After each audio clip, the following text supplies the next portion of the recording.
ஜாதிவாரி கணக்கெடுப்பு எடுக்கப்படும் என்ற அறிவிப்பை நான் கொடுத்தேன்.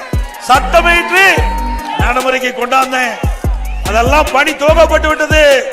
ஒரு தலைவர் போட்டாச்சு, அதிகாரிகள் போட்டாச்சு. அந்த பணி நடந்துகிட்டு இருந்தது. திமுக ஆட்சிக்கு வந்தாங்க. அந்த காலக்கெடு ஜூன் மாசத்தோட முடியுது.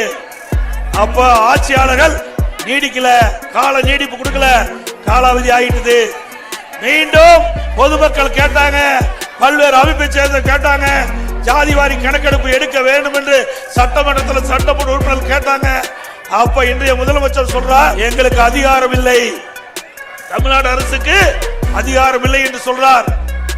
ஆனா இதே அதிகாரம் நான் முதலமைச்சர் இருக்கும் போது ஜாதிவாரி கணக்கெடுப்பு எடுக்கப்படும் என்று அறிவிப்பு கொடுத்தன. அப்ப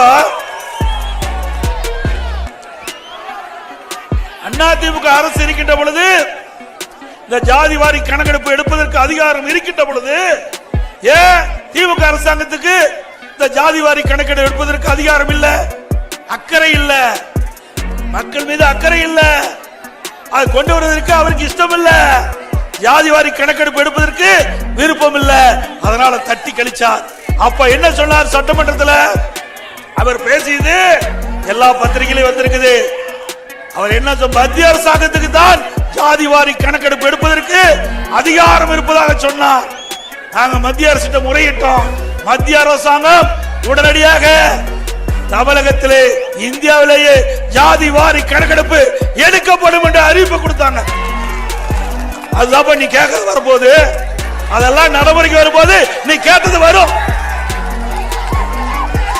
ஆக மக்கள் என்ன விருப்பப்படுறாங்களோ அதை நிறைவேற்றுகின்ற அரசு அதிமுக அரசாங்கம்.